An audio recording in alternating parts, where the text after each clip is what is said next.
starting to think the Olympic National Forest isn't the best place for me to get my outdoor fix from. For some context, I'm not a big guy. I'm average height with a lanky build. Maybe that has something to do with this part, or maybe it's something else that has engraved that habit into me. But if I'm in the woods, dead or alive, you won't catch me without a sidearm. Several years ago, a friend of mine admitted what her parents called camping was equivalent to going to a hotel. Coming from a long line of outdoorsmen, I jumped at the opportunity to get someone out in nature properly. We started off slow, pitched tents in the backyard, then moved onto a glamping-style campground, then to a less fancy area, and eventually into the bona fide, untamed wilderness. All was well. I headed up early and cleared the spot, a flat area on top of a mountain overlooking the Puget Sound.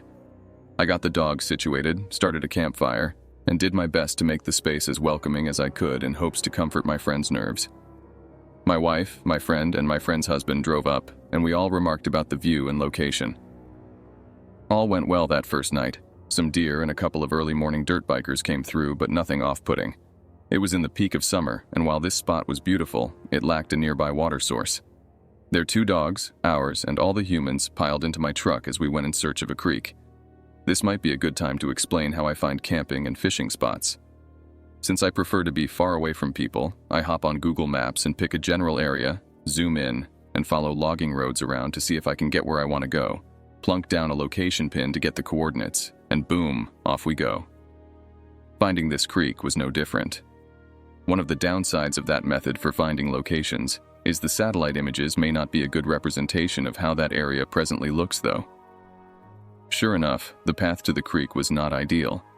Instead of everyone getting out to see if this was a viable spot, I volunteered to go see if the path was worthwhile for us, especially with 4 excited dogs, to unload and walk down there for. After some ways down, it was apparent that too many trees had fallen and blocked the path for this to be an easy trek for someone already being pushed to their limit with the outdoors.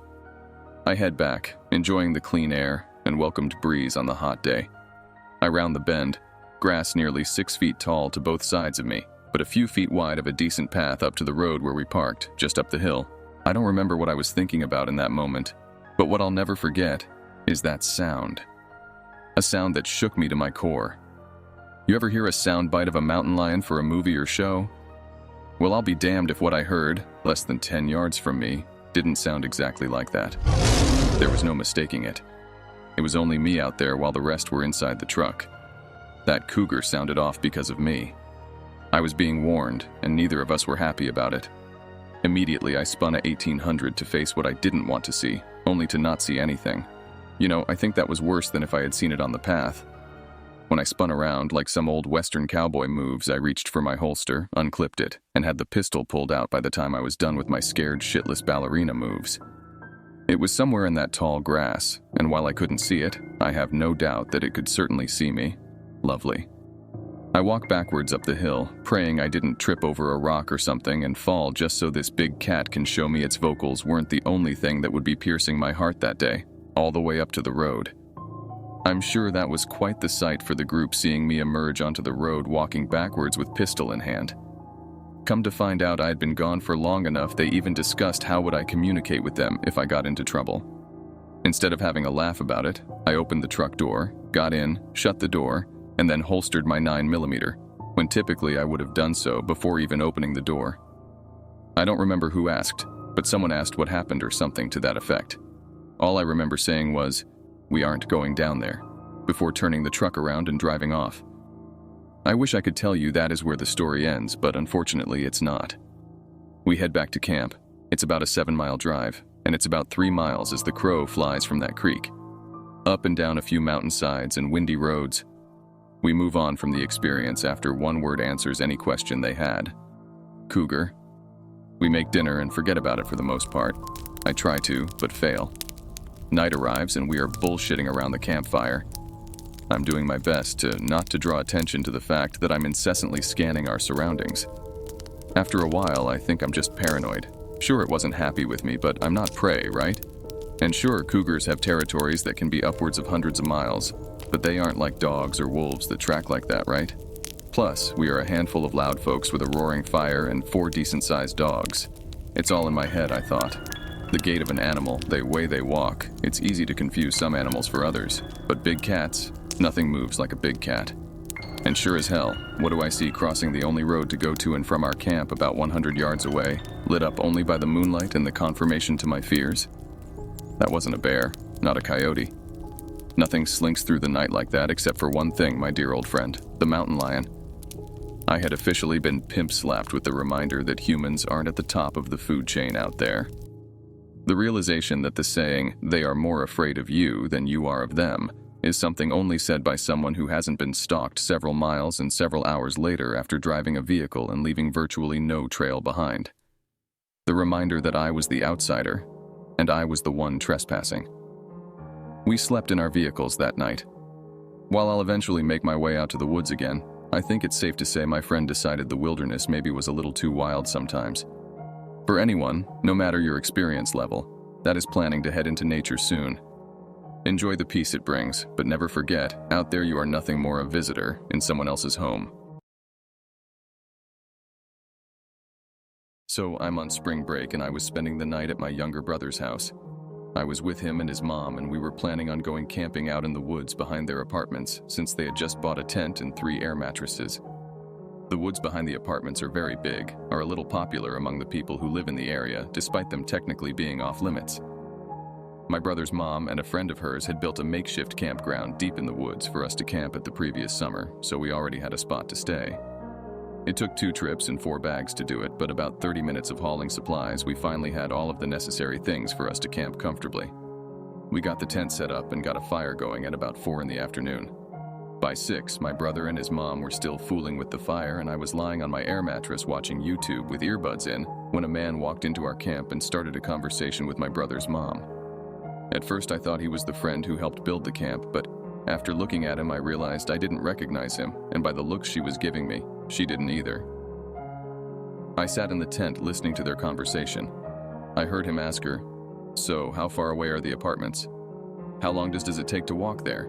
She told him it took him 15 minutes, which was a lie. It took longer, but she him to think we were closer to make it seem like if we needed to, we could get away from him. Long story short, she gave him hot dogs and water and he left. About 5 minutes after my brother's mom came to the tent, and what she said made my heart skip a beat. "We have to go. Now." I quickly gathered my things as she put all of our blankets and pillows in a bag. We left in a hurry and thankfully got home safely. When we got inside, I asked her why she was so freaked out, and she told me he introduced himself as, we'll call him, John Doe. He told her he was wanted for questioning by the police because he was at the wrong place at the wrong time. She said he kept asking about the police and had a few cuts on his face. He also said before he left that he would come back later. She waited until he was far enough away to start packing. We tried searching his name on our city's police department, but found nothing. I don't know what would have happened if we stayed there that night, but I shudder thinking about it. This is the story of my first and last camping experience. I was 16 at the time, and my family, my mother, sister, and brother, had made plans to go camping with our aunt, uncle, and 2 cousins over the weekend. This was my family's first real camping trip, while my cousins, aunt, and uncle had gone camping dozens of times. Our first afternoon and evening of camping actually went quite well.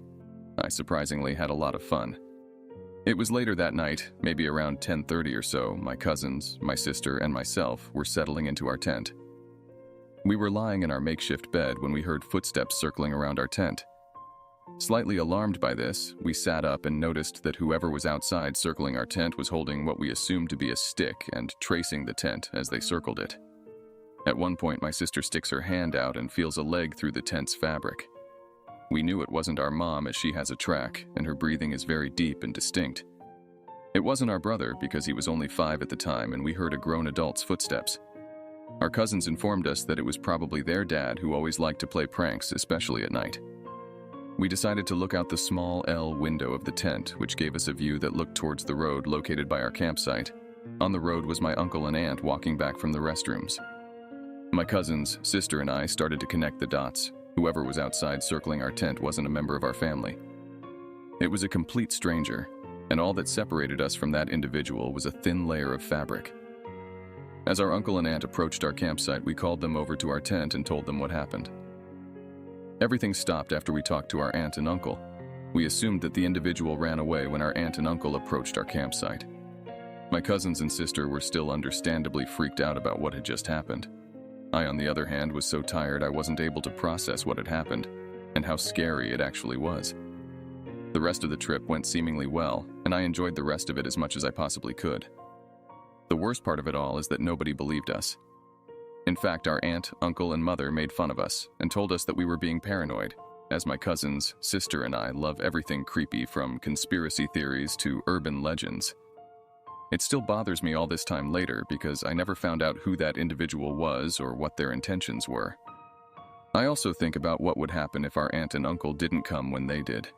It's not like we'd be able to defend ourselves as we were just 4 teenage girls. Ever since then, I've been turned off of camping, and I don't see myself going again in the future. Lane.